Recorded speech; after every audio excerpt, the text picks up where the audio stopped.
اس میں زکوٰۃ کتنی ہے؟ تو حضرت ابو ذر غفاری رضی اللہ تعالیٰ عنہ کھڑے ہوئے اور کہا کہ 20.5 درہم اس کی زکوٰۃ ہوگی۔ تو حضرت عثمان غنی رضی اللہ تعالیٰ عنہ کہنے لگے یہ کیا بات ہوئی کہ ان کے پاس 20 درہم جمع ہی کیوں ہوا؟ اس لیے اس نے جمع جب کیا 20 درہم تو زکوٰۃ وصول کرو اس سے 20.5 درہم، یعنی کچھ اپنے پاس رہنا ہی نہیں چاہیے۔ اور ہر معاملے میں روک ٹوک کرتے رہتے تھے، اختلاف ہوتا تھا، مخالفت نہیں ہوتی تھی۔ انہی کے پیچھے نماز بھی پڑھتے تھے، مجلس میں بھی بیٹھتے تھے اور رائے مشورہ میں بھی شامل ہوتے تھے، لیکن ان کی بات الگ ہوتی تھی، زاہدانہ۔ انہوں نے حضرت عثمان غنی رضی اللہ تعالیٰ عنہ نے حضرت علی رضی اللہ تعالیٰ عنہ سے یہ شکایت کی کہ ابو ذر مجھے بہت پریشان کر دیتا ہے، کیا کیا جائے؟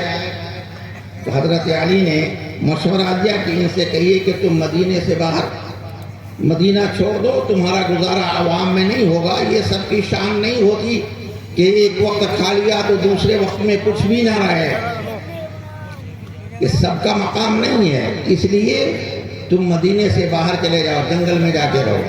چلے گئے، حکم کی تعمیل کی، مخالفت نہیں کی۔ امیر المومنین کا حکم سر آنکھوں پر، رضا کے مقام پر گئے، وہاں جنگل میں رہنے لگے۔ اتفاق سے جب ان کی موت کا وقت آیا تو انہوں نے اپنی اہلیہ محترمہ سے کہا کہ میرا آخری وقت ہے، میں دنیا سے جا رہا ہوں، ایک قافلہ مجاہدین کا ادھر سے گزرے گا، تم سڑک کے کنارے کھڑی ہو جانا اور ان کو بتا دینا کہ ابو ذر غفاری دنیا سے چلے گئے۔ تو وہ لوگ میرے جنازے کی نماز بھی پڑھیں گے، میری تجہیز و تدفین بھی کریں گے اور ان کے لیے کچھ کھانے کا انتظام کر لینا۔ اور وہی ہوا۔ تو ایسی زاہدانہ زندگی تھی ابو ذر غفاری کی، تو خواجہ باقی باللہ رحمت اللہ علیہ کے گھر میں بھی کچھ نہیں ہوتا تھا۔ اب کچھ معزز قسم کے مہمان جو آئے بے وقت، تو خواجہ صاحب کو بڑی پریشانی لاحق ہوئی، کبھی اندر جاتے تھے کبھی باہر آتے تھے۔ تو نان بائی جو یہ روٹی وغیرہ فروخت کرنے والے ہوتے ہیں، اس کو نان بائی کہتے ہیں، انہوں نے دیکھا کہ خواجہ صاحب بہت ہی پریشان نظر آ رہے ہیں، کبھی اندر جا رہے ہیں کبھی باہر آ رہے ہیں۔ بظاہر ایسا لگتا ہے کہ بے وقت یہ کچھ معزز مہمان جو آئے ہیں، حضرت کے گھر میں کھانے کا کچھ نہیں ہوا۔ اس لیے انہوں نے ایک تشت میں کچھ روٹی، کچھ گرم گرم سالن رکھ کر حضرت کی خدمت میں لا کر پیش کیا اور کہا کہ حضرت یہ کھانا تیار ہے، اس سے مہمانوں کی توازن فرما دیجئے۔ تو حضرت کو قلبی مسرت حاصل ہوئی، بے حد دل خوش ہو گیا اور بردستہ کہا اس نان بائی سے کہ مانگو، تم کیا مانگتے ہو؟ اور نان بائی تو ہمارے آپ کے زمانے کا تھا نہیں، جو کہتا کہ ہماری بزنس چمک جائے، فلاں پلاٹ ہم کو مل جائے، فلاں دکان حاصل ہو جائے۔ نان بائی بھی حضرت ہی کے زمانے کا تھا۔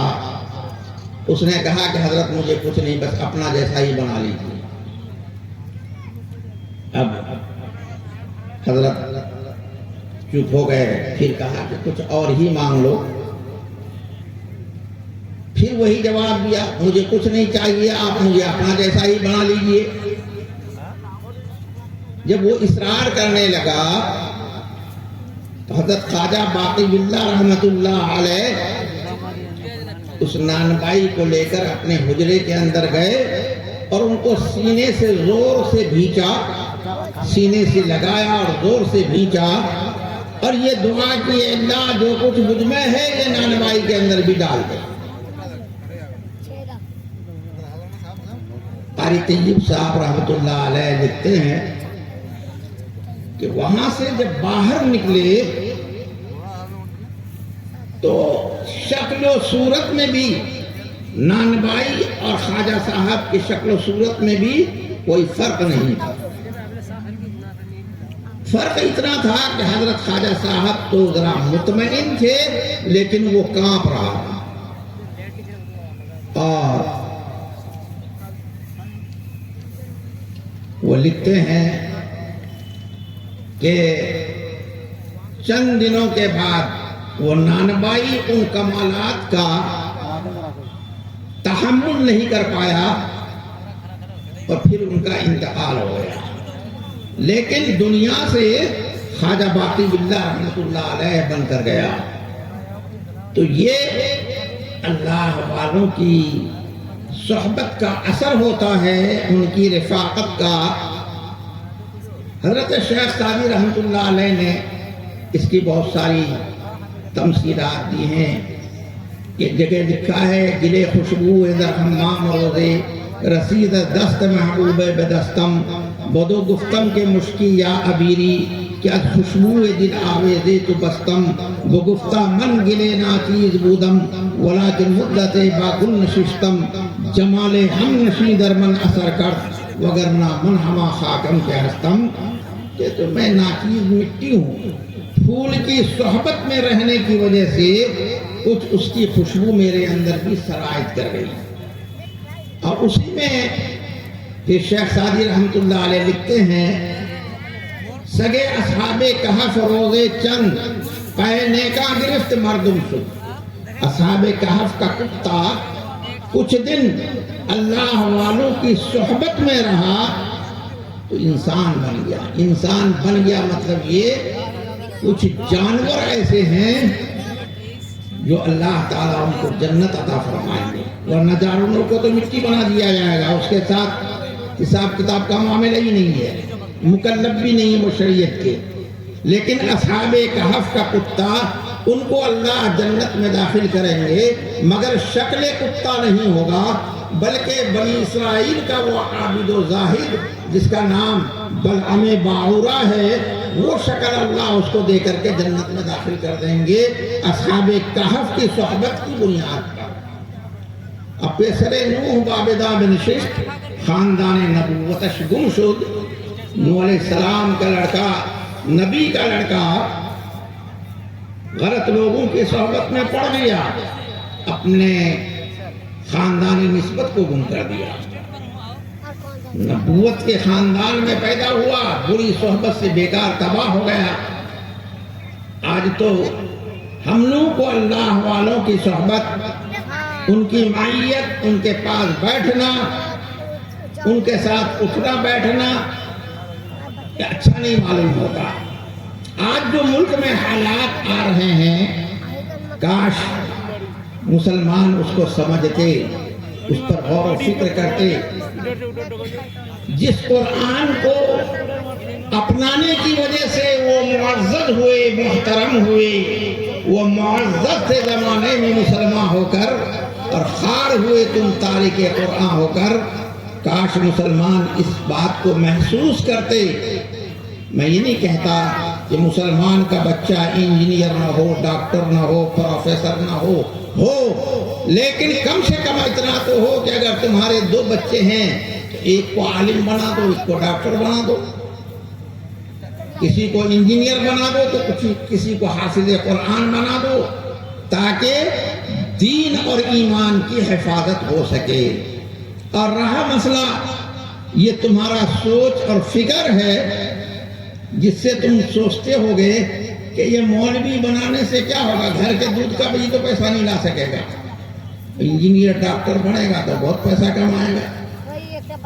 پیسے سے زندگی نہیں بنتی ہے۔ حضرت شیخ الہند نور اللہ مرقدہ دارالعلوم کے شیخ الحدیث سبق پڑھا رہے ہیں، اور رجسٹر لے کے جو خادم آتا ہے ملازم، اس نے آ کے خوشخبری سنائی کہ حضرت شورا میں یہ طے ہو گیا کہ آپ کی تنخواہ میں اضافہ ہو گیا، آپ کی تنخواہ بڑھ گئی۔ حضرت نے فرمایا نہیں ایسا کچھ نہیں۔ کہنے لگا حضرت میں سن کے آیا ہوں۔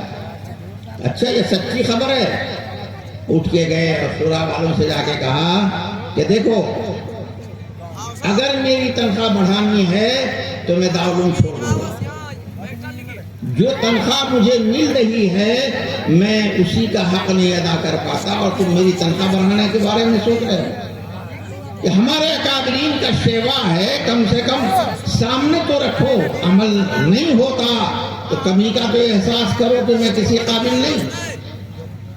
حضرت مفتی محمود صاحب نور اللہ مرقدہ کے والد محترم حضرت شیخ الہند نے بجنور میں ایک جگہ ان کو پڑھانے کے لیے بٹھا دیا ایک مکتب میں، اور مسجد کی امامت بھی کرتے تھے. کسی کے گھر نہ دعوت قبول کرتے تھے نہ کسی کے گھر کھانا کھاتے تھے. ایک دفعہ حضرت شیخ الہند وہاں تشریف لے گئے تو ملنے کے لیے آئے، استاد تھے.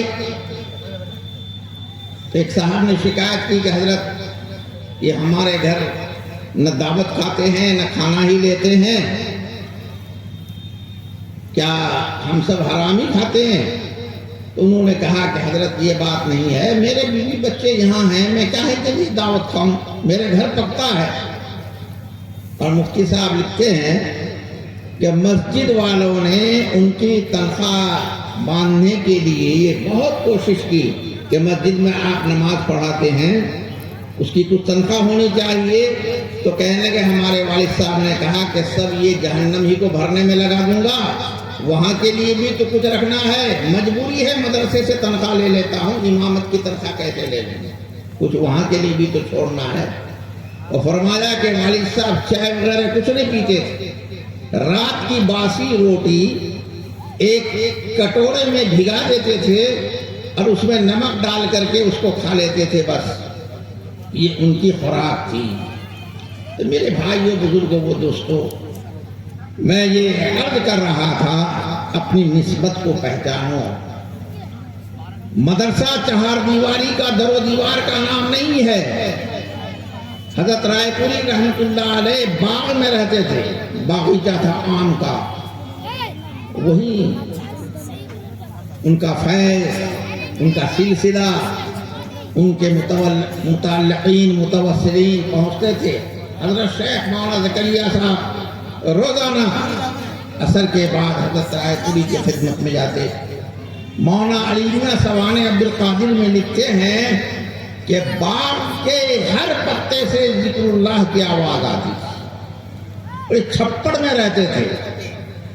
اور حضرت رائے پوری رحمت اللہ علیہ کا آپ ایک پختہ حجرہ ہے، وہ حضرت کہیں سفر میں تھے تو کسی راؤ صاحب نے اس کو بنا دیا کہ یہاں کیڑے مکوڑے رہتے ہیں، موذی جانور رہتے ہیں، حضرت کو کوئی تکلیف نہ پہنچا دے.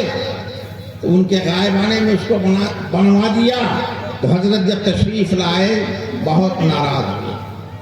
یہ ہمارے اکابرین کا شیوا تھا، ان کی طرز زندگی تھی.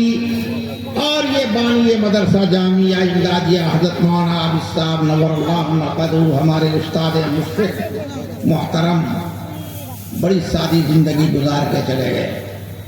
اس زمانے میں ایسے حالات تھے کہ صبح کو اگر کچھ مل گیا تو دوپہر کا کچھ نہیں.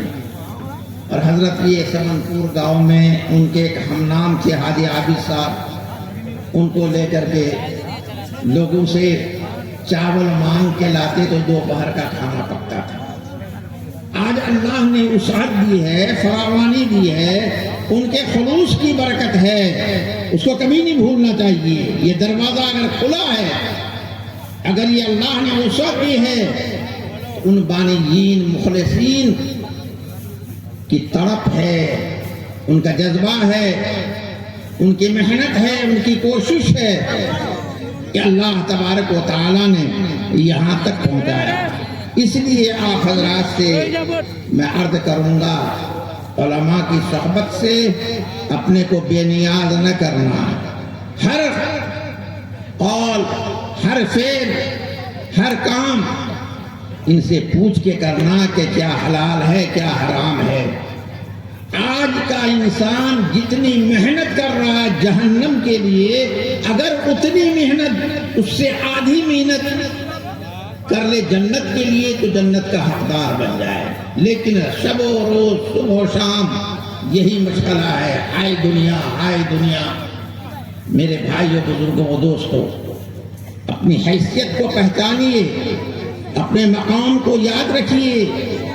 انشاءاللہ تعالی اسی میں برکت ہوگی، اسی میں خوشحالی آئے گی.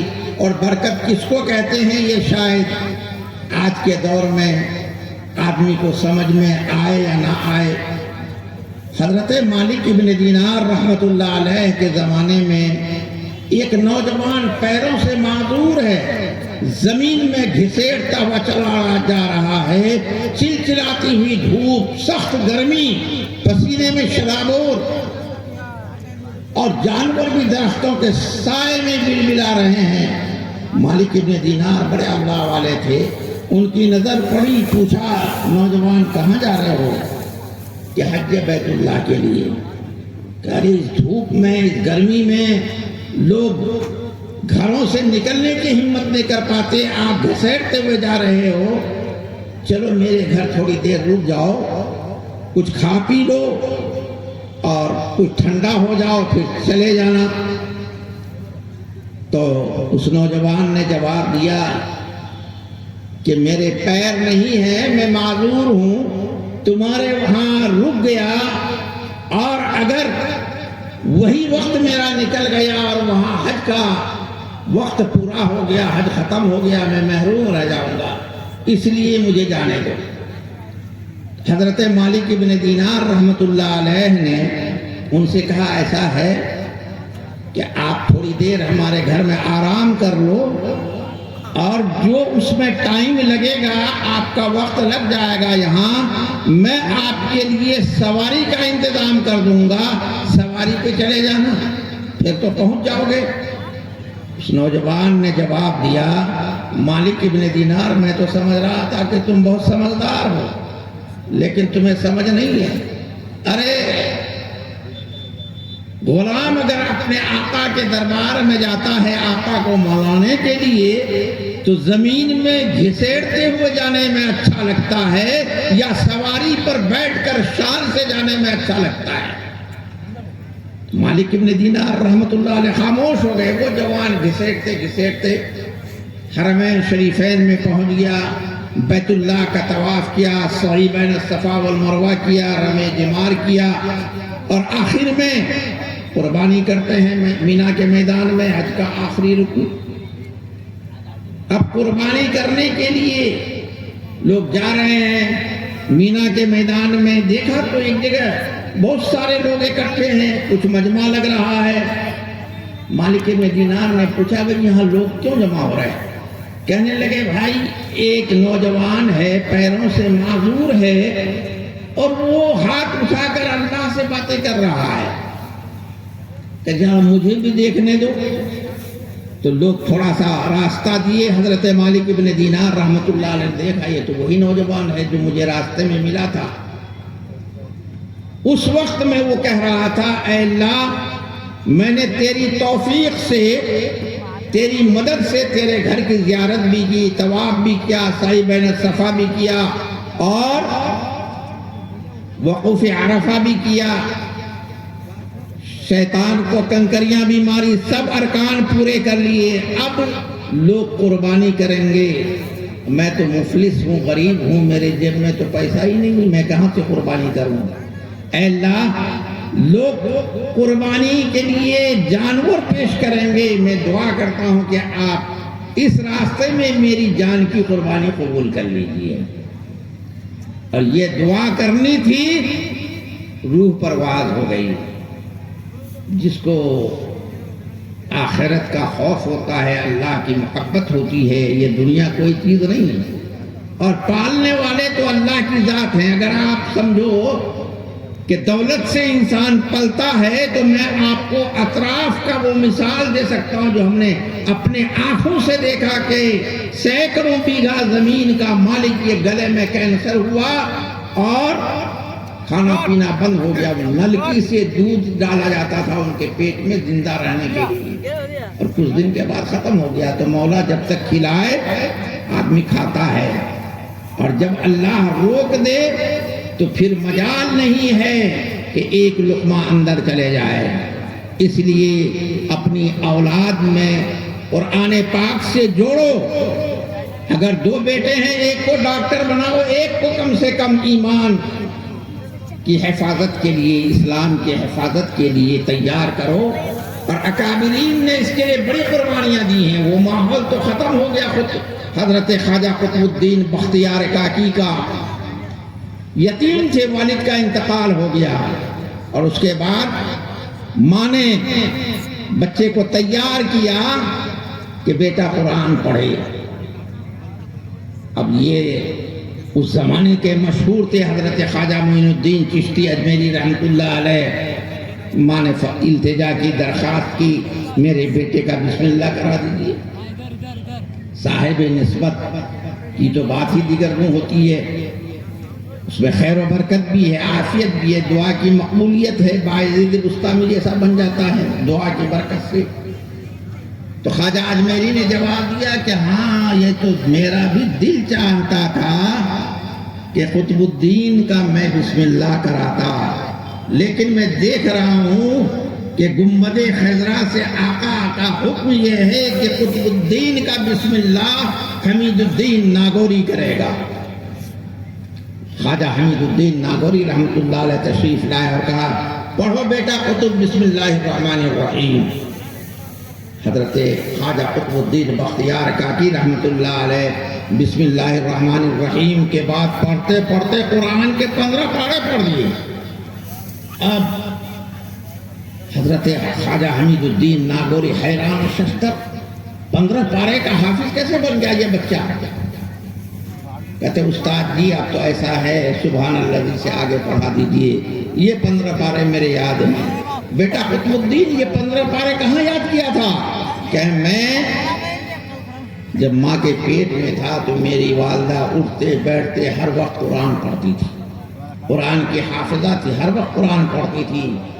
تو میں نے 15 پارے اپنے ماں کے پیٹ ہی سے حفظ کر لیا ہے، اب 15 آگے ہے وہ پڑھائی ہے.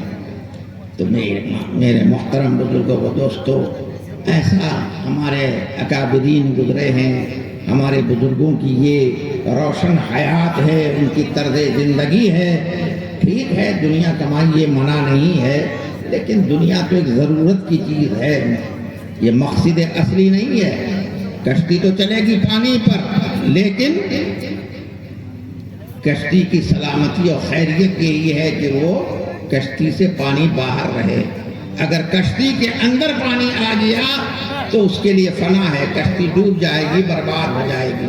ایسی دنیا ضرورت کی چیز ہے، یہ مقصد اصلی نہیں ہے. دنیا میں رہنا ہے، آپ دنیا کی محنت کریں گے لیکن عظمت محبت دین سے ہو، آخرت سے ہو، جنت سے ہو، اللہ سے ہو، تو انشاءاللہ تعالی آپ کی دنیا بھی تابناک، آخرت بھی کامیاب. اور اگر آپ نے دنیا کو دل سے لگایا تو دین باہر نکل جائے گا، اور اگر دین کو دل میں جگہ دیا تو انشاءاللہ دنیا کی ضرورت جو ضرورت کی چیز ہے آنکھ بند ہونے تک یہ انشاءاللہ اللہ تعالیٰ خود درست فرما دیں گے.